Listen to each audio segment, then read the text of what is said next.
we've been talking about what is Black and saying, giving ourselves an identity. We are Black, we are African Americans, and people are like, that's disgusting. You're ignoring your white moms. How can you do that? Right. If you take white people out of the African American experience, there's no Frederick Douglass, there's no Malcolm X, there's no Booker T. Washington, there's no Rosa Parks. I refuse to identify as mixed because everyone is mixed, and that is not specific. That does not tell you who I am. Especially in America. That does not tell you who I am. They've dipped in and taken music and taken food and taken art and taken dance and just Especially all the beautiful things that are a part of our culture. They've dipped in, taken them out, and we haven't seen the Black community be able to rise as a group and profit from it and get wealth from it.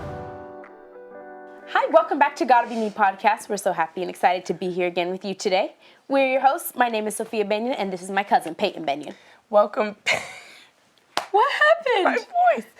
Welcome back to our channel, everybody. If you're new here, this is not how my voice usually sounds, but rain or shine, we got to come through with the podcast. Got to keep recording. Yeah, we got a little cold, but we're gonna work through it. Me and Peyton are intent on starting a new tradition, starting today, and hopefully remember to do this every time. Okay. But we just want to, at the beginning of every podcast, shout out our production team.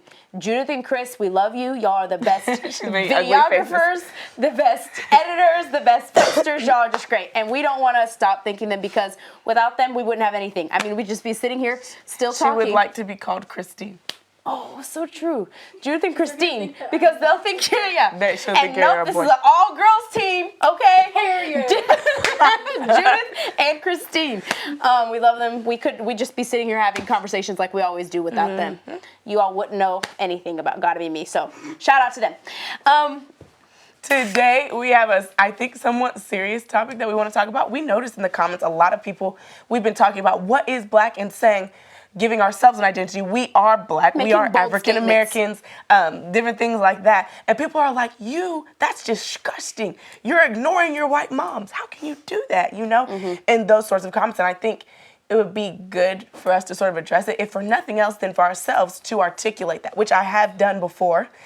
Whenever Brother Steph was talking to us about this, I thought it would be interesting to go more into detail on that. And to do it on camera, since people are asking, you're ignoring your white mom, and explain why that's not true. Yeah, or it would be crazy if they said we were hiding our white moms, because that is our most popular podcast on this channel. By far. Yeah, so that means you just didn't really want to scroll. You just wanted to talk, which just jump to the comments a little quickly. Sometimes I do that, but I'm just saying it's all out there. So it's been interesting because this understanding of being Black has actually made me understand and appreciate being what it means to be both more. If that makes any sense. I think about historically. First of all, the first thing I want to say is Black is broad. Yes. I think we can't repeat that enough. Black is broad.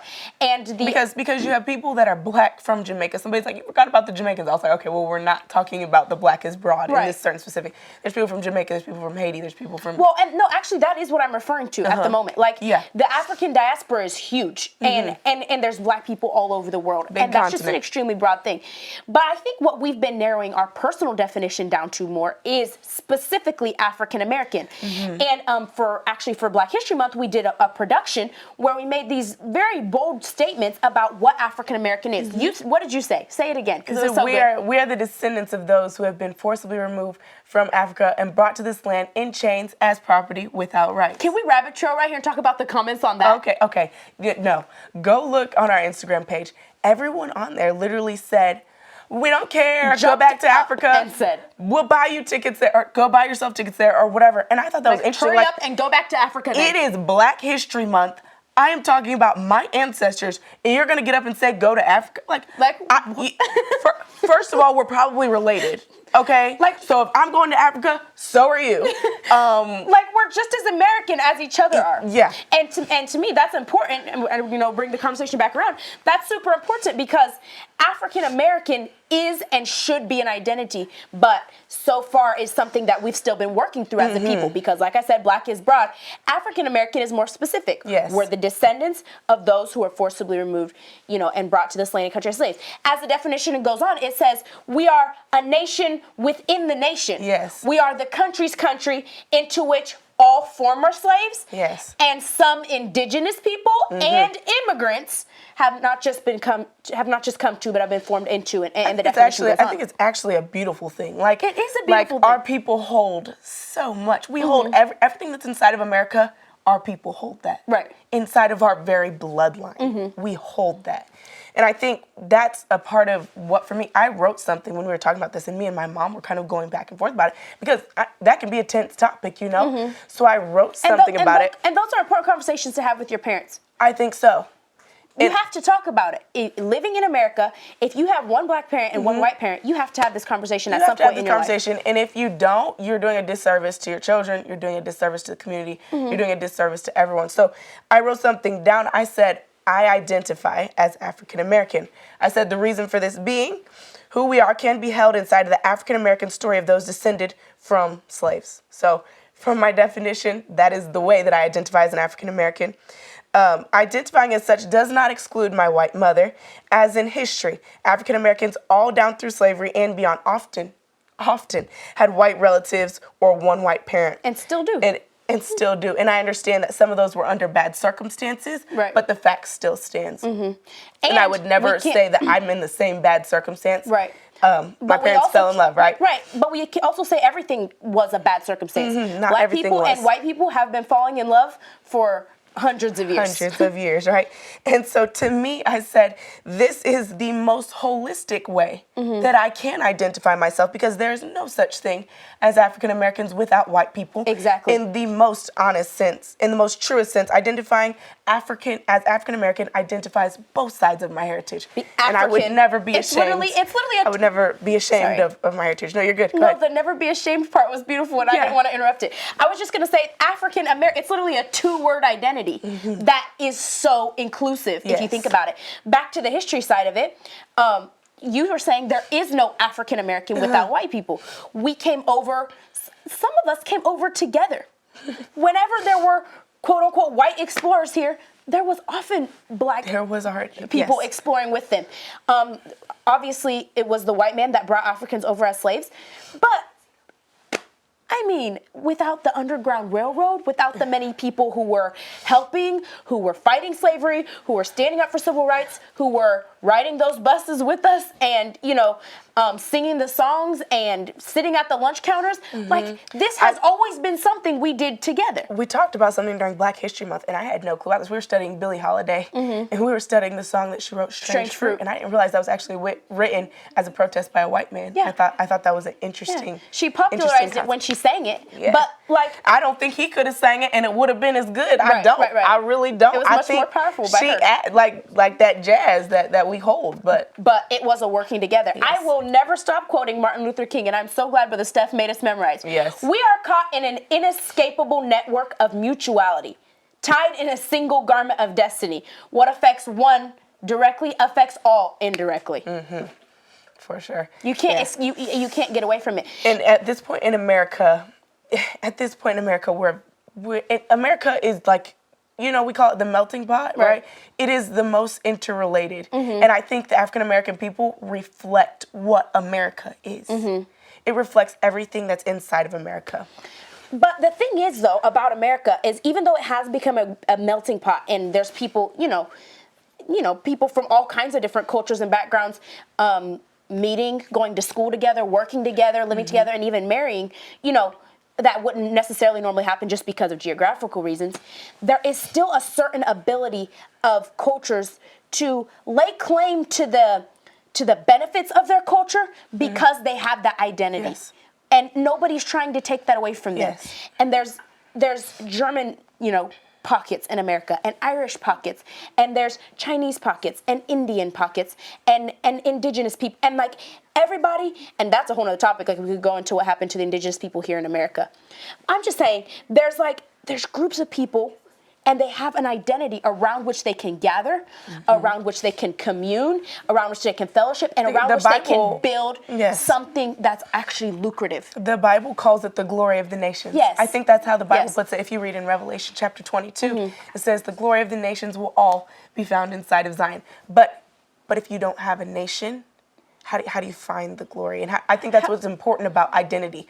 What people say, why is it important that you identify as African American? Oh, it is vitally important that I identify as African American. Because if I don't, inside of I feel like I'm going to start talking in circles here, so help me out. Okay, go. But inside of the foundation of America and the definition that we have for Black people, I have to be a part of that, because if I'm not a part of that, then I take so much away from the community. Right. We've talked about plenty of people that are such a rich part of our heritage and that contributed so much, and we claim them as our own. We say Frederick Douglass was an orator that we claim, that we hold on to, like he's one of our people. He lifted us up when we were in a tough spot. He was here, he was there, he was doing this for our people. And if you take certain people out, we no longer have ourselves. If you take white people out of the African American experience, there's no Frederick Douglass, there's no Malcolm X, there's no Booker T. Washington, there's no Rosa Parks. We could go down a list of Black historical figures that would no longer exist if we would deny white people. So yeah, for sure. Yeah, I think it would be foolish of us to deny our white mothers. Like, I don't know what people are wanting. They want us to announce it every time we talk. I wonder if they think we're ashamed or something. I think it's interesting, and I would never not acknowledge that it is different to have a white mom than to have a Black mom. Absolutely, it is the way we grew up, our experience, world's different. But it's no different than somebody that grew up in the South versus somebody who grew up in the North. They have two different Black experiences, or somebody that's 15 and they're Black, or somebody that's 75 and they're Black. That's a totally different experience. That's a totally different era that they grew up. That's totally somebody that grew up in the 60s. You have a totally different experience than me. And I'm not gonna ever, which I'm learning, I'm growing, I'm 20 years old, I'm talking about everything, right? But more and more as I grow, I'm gonna figure out this is my space that I talk into, and this is the responsibility. Everybody has a certain responsibility to the struggle. And we talk about the struggle a lot, but I think we've defined it well before. The struggle is simply this burden that we have for people to work together. The need we realize that we have for one another, and the refusal that we will keep pushing to allow these divides to be here that shouldn't be. That's good. And I'm sorry for interrupting. You were just saying we all have a place in the struggle. Yeah, we all have a place in the struggle. And I think it's different depending on, even, we're talking today about what you look like, because genes are crazy. Genes are crazy. And you can have someone like my brothers. Yes, genes are, let's just take me and Peyton, for example, right? And then we'll go to your brothers from there. Me and Peyton are cousins, right? Our dads are brothers. Our moms, not related at all, but both white.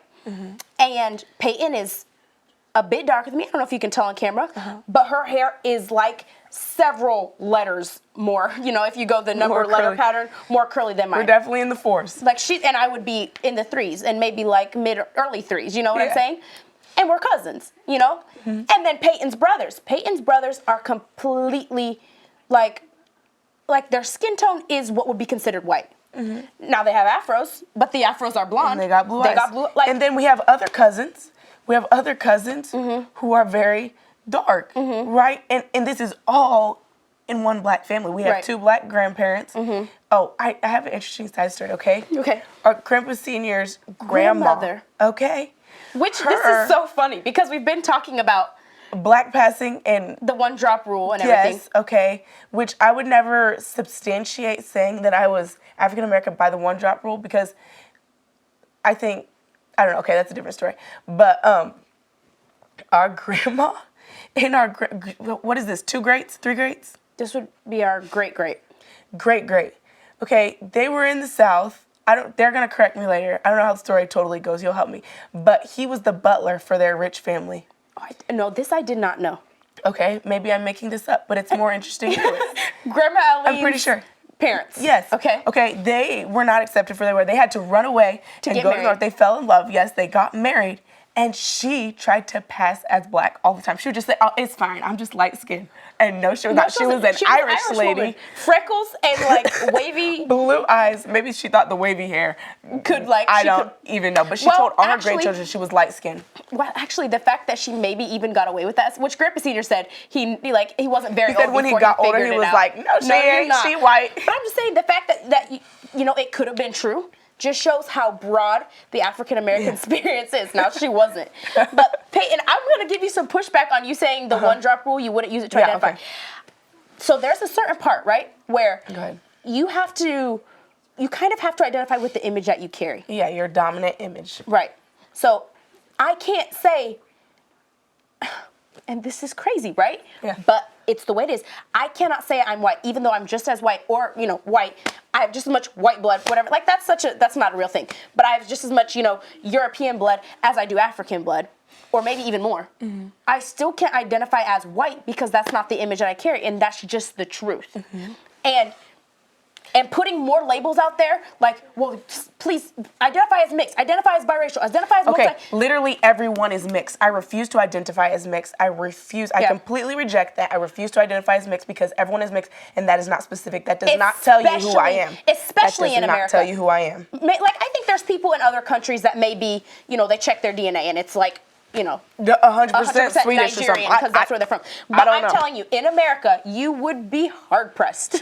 In America, everybody's mixed. Mm-hmm. I'm not gonna call myself mixed because that is not specific. Right. I'm not gonna call myself multi-ethnic because my mom is Swedish, German, English, Irish. Like she's multi-ethnic. And even our dads. That's our not dads specific. Who, if you look at them, you would say there is a black man. Oh, they're Irish too. They're Irish and they're Cherokee and they're like. Yeah. And so is everybody. You were saying the one drop rule. Why? Oh, okay. Go ahead. I have such a big reason about it. Okay. Well, okay. Let's do this. I agree that you have to. There's a certain extent to which you have to identify, and that I don't think someone that like completely looks. So I got to be careful here. Mm-hmm. But someone that completely looks white should necessarily go around appropriating things that aren't.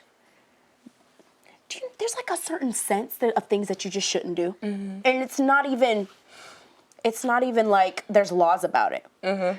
But if they are black by that one drop rule, which we're not trying to, support what a rule that slavers mm-hmm. made up, but if you share in that ancestry of the American slave, there is a part of you that has to identify with the culture. One, I shouldn't say that one. That's two. One, there is an important part of you that has to involve yourself in the struggle. I think there's certainly a responsibility. If you carry within you the blood of American slave that is descended from African American slavery, because Brother Randy was talking and he was saying African Americans hold the key to unity for the world, which was so beautiful. And I think that's part of the reason that it's so important. And I think.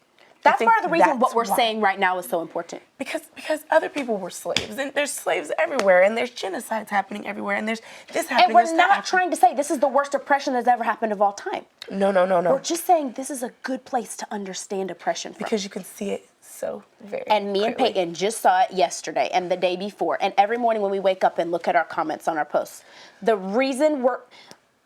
Part of the reason that we're even like, why is this a discussion even? Mm-hmm. I'm not actually asking. I'm saying, can we think about this? Yes. Why is this a problem? Why is there debate? Why is there vitriol? Why is there back and forth? Why is there anger?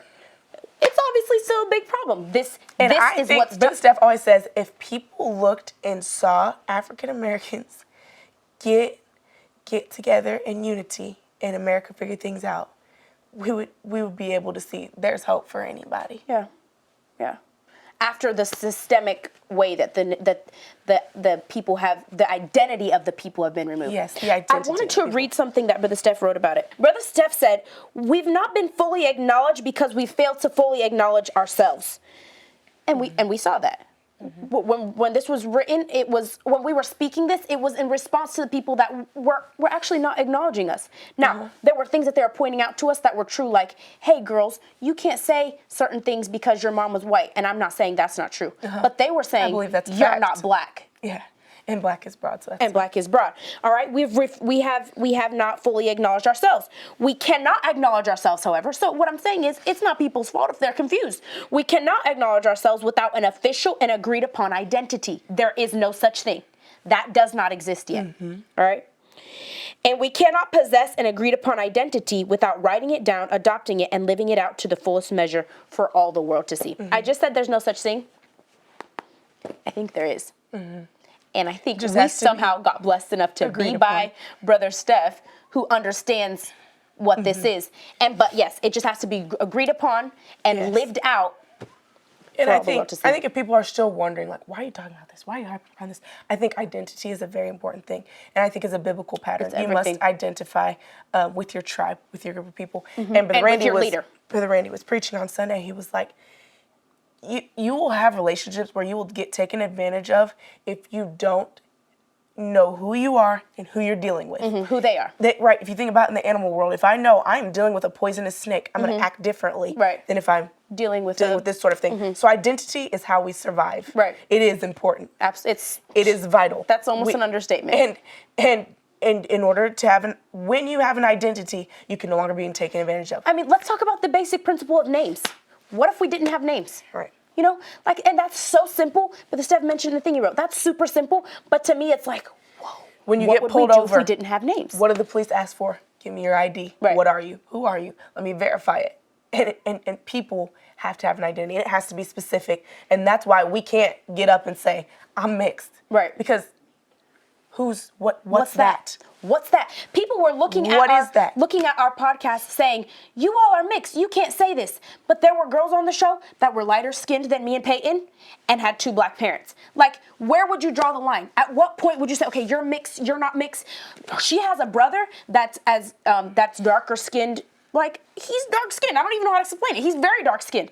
Are you going to call some of their children mixed and some of them not because his skin? Like, are we going to have a the same skin parents? scale? Are we going to me, that's not even black culture from what I know. Are we going to start walking around like do check? Yeah, like, what's your percentage? What are we going to? That's not even us. That's not how we are. We've always been inclusive people. We raised America. Right. Like our black mothers raised for a generation. We read The Help. We raised America's children as a group of people. And that's who we are. That's who we are. And we hold because a lot of people. And because we don't have and because we haven't had that solid identity, not just America, the entire world has been able to dip their hands into our culture and take advantage of it without the black community seeing any good returns. They've dipped in and taken music and taken food and taken art and taken dance and just Especially all the art, beautiful yes. things that are a part of our culture. They've dipped in, taken them out, and we haven't seen the black community be able to rise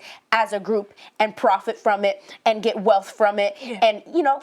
And I think people could be like, somebody said in the comments, do you experience racism on a daily level? I thought that's an interesting question, but like, That's because they're thinking of racism as in the a wrong thing way. that had like, did a white person punch you today? Like, did they call you the N-word today? Those are maybe acts of racism, but racism is a system. So actually, it's a system. Yes, I that do. works, and I think in that way we all do. I'm in the school, right? So if you look at our school grades, like how are we gonna be the lowest scoring? Like we hold the most master's degree, we hold the most bachelor's degree, we hold so many high level degrees. Like where is the gap at? And it's systemic, right? Right. It's so, and you can't deny it. By that every day. And you cannot deny it. And yeah, like you said, as a system, yes, we do experience racism every day. If you realize that racism is a system, and guess what? So do you. So do you. That's the thing. It doesn't matter who you are. It's not about having a victim mentality. Right. I do not have a victim mentality. Right. Now, are there things that have happened to me that are against my will? Yes. In that term of the definition, I would be considered a victim. But do I take that and hold that as my weapon and my shield? No. I am going on the journey of acknowledgement. Right. This is not a journey of victimhood. This is a journey of acknowledgement. Because the only way that we can start to progress is if we first acknowledge, yes, these things have happened and are happening. Back to the exact reason why we said the African American perspective is a great way to view oppression from, because guess what? Somehow it's still working. And we want to talk to our moms about this. Oh, please drop a heart in the comments if you would like to see us get our moms on the show. What do they like? They all like blue, right? Drop some blue hearts, okay? They both like blue. Blue's all the their blues. Both of them, all the they blues. like blue. They love blues. All the teals and blues. So drop some blue hearts. We're also going to talk to Brother Steph, Lord willing, about why it is vital to understand oppression from the African American standpoint, because there's all sorts of oppressions. We could look at it from all sorts of different things. Right. But why is it important to do it from here? Then that will make us understand why. Help us understand our own identity. Our voices are important. Right. In speaking on this and our responsibility really good. in all of this. And it'll help us build our identity out even more. this is who we are. This is our place in the struggle. This is what we have to do. I'm so excited about it. It's such a journey. And we're doing it live. We're doing it on camera. We know so much. We've learned so much Look since at the our old first video. podcast, you all. No, Okay, don't. Okay, don't. But go back and watch the mom's one though. That one's great. But we've learned so much, and we're going to learn more. We're young, you know, and we're young, gifted, and black. Yes. And very happy about it. And I'll say it again. Y'all know what time it is. Peace, love, and hair grease.